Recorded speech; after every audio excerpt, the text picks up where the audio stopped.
ముందుకు వెళ్తుంది పార్టీ. నా ఉద్దేశం అది. సో వర్మ గారు జనసేన పోటీ చేస్తున్న 21 స్థానాల్లో ఎన్ని స్థానాలు గెలిచేటువంటి అవకాశం ఉంటుందంటారు? ఇదే రేషియోలో మ్యాక్సిమం వస్తాయి అవన్నీ. 21కి 21 అన్ని చోట్ల కూడా టీడీపీ వర్క్ చేశారు. 144 నియోజకవర్గాలు పవన్ కళ్యాణ్ గారు పల్లకి మోసారండి తెలుగుదేశాన్ని. మేము మోసి అన్ని 21. సో మిగతా దగ్గర హార్ట్ఫుల్గా పనిచేశారా? 21 స్థానాలు ఇప్పుడు పిఠాపురంలో మీరు పనిచేశారు, మిగతా నియోజకవర్గాల్లో జనసేన కోసం టీడీపీ వాళ్ళు పనిచేశారా? పని చేయాలండి. సిన్సియర్గా మనం తెలుగుదేశం పార్టీలో ఉన్నామన్నా, సిన్సియర్గా చంద్రబాబు నాయుడు గారి శిష్యులు అయినా, చంద్రబాబు నాయుడు గారి యొక్క నిర్ణయాన్ని శిరసావహించి మనకి ఎంత బాధ ఉన్నా సరే, బాధలు ఉంటాయి. పొత్తు వచ్చేసరికి చాలామందికి బాధలు ఉంటాయి. ఇప్పుడు ఆ జనసేనలో కూడా చాలామందికి బాధలు ఉన్నాయి.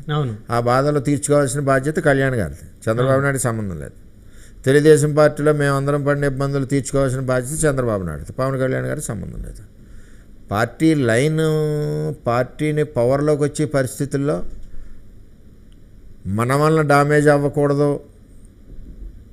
దానివల్ల నష్టం ఏంటన్నది మనం తెలుసుకున్న రోజున ఎట్టి పరిస్థితుల్లో నాకులాగే పనిచేస్తారు. పార్టీ పనిచేసి దెబ్బలాడాలి, మనకు కావాల్సిన పొజిషన్ గురించి దెబ్బలాడాలి.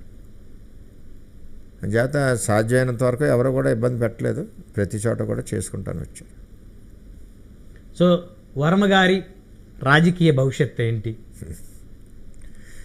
నా రాజకీయ భవిష్యత్తు గురించి నేను ఆలోచించట్లేదు. నేను ఇచ్చిన మాట ప్రకారం ఇద్దరికి నేను కష్టపడి పనిచేశాను. నా భవిష్యత్తు ఏం చేయాలన్నది నేను ఇప్పుడే చెప్పాను. 2 పార్టీ అధ్యక్షులు నాకు. అవునా? అవును, అంతే మరి కదా. ఇప్పుడు ఇవాళ ఎలక్షన్ అయిపోయిందని నేను పవన్ కళ్యాణ్ గారు రేపు కౌరంతో నేను వెళ్ళాలి కదా. నేను ఎక్కడున్నా 10 నిమిషాలు ఆయన దగ్గర ఉండాలి కదా. అలాగే చంద్రబాబు నాయుడు గారు కౌరంతో ఆయన దగ్గర ఉండాలి. ఇప్పుడు రేపు నుంచి పవన్ కళ్యాణ్ గారు మాకు ఎమ్మెల్యే. అవును. మరి నన్ను పిలిస్తే వెళ్ళాలి కదా నేను. అవును. ఏమంటే ఏం చేద్దామని అడిగితే నేను కూడా చెప్పాలని, లేకపోతే నాకేమైనా ఇబ్బంది ఉన్నా నేను ఆయనకి చెప్పుకోవాలి. 2 అధ్యక్షులు. నా భవిష్యత్తు గురించి నాకు బెంగ లేదు, నాకు ఆలోచన లేదు, వాళ్ళిద్దరూ చూసుకోవాలంతే. సో సార్ మీ భవిష్యత్తు గురించి మీరు ఆలోచించలేదు, మరి మీ అబ్బాయి రాజకీయ భవిష్యత్తు గురించి ఇప్పుడు ఆలోచించారా? నేను మా అబ్బాయిని రాజకీయాల్లోకి తీసుకురాను. నేను నా గురించి సపోర్ట్ తీసుకుంటున్నాను తప్పితే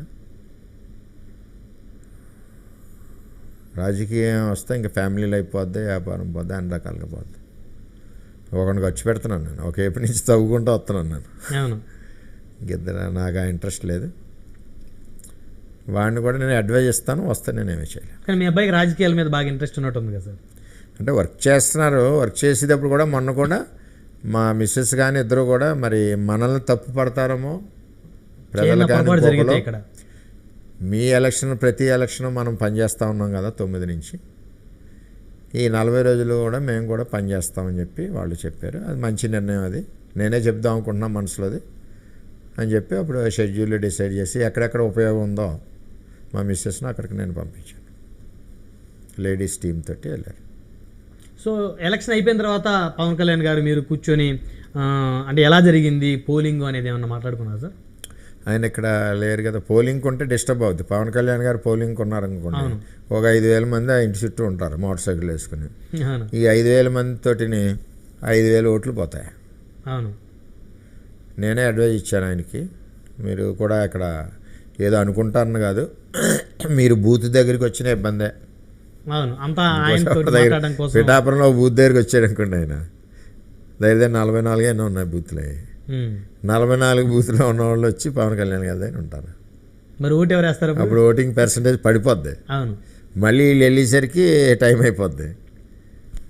అని చేత యాక్చువల్గా మేమంతా ఉన్నాం కదా. ఇంకా ఆయన సరే, నారా లోకేష్ గారు ఎలా ఉంటారు మీతోటి? బాగానే ఉంటారు. యోగాలు అది బాగా చేస్తాం. మంచి లీడర్, యంగ్ లీడర్. మేము ఫోన్ చేసిన ఎత్తుతారు, మెసేజ్ పెట్టినా రెస్పాండ్ అవుతారు. సో వర్మ గారు వచ్చే ఎన్నికల్లో 29 ఎన్నికల్లో ఎక్కడి నుంచి పోటీ చేయాలనుకున్నారు?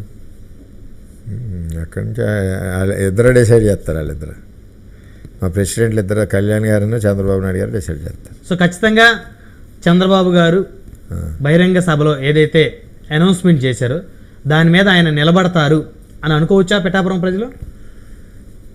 ఏమండి, నేను చంద్రబాబు నాయుడు గారికి ఇచ్చిన మాట, పవన్ కళ్యాణ్ గారు ఇచ్చిన మాట ప్రకారం నిస్వార్థంగా నిష్కల్మషంగా పనిచేశాను. ఎక్కడా తప్పు చేయకుండా పనిచేశాను.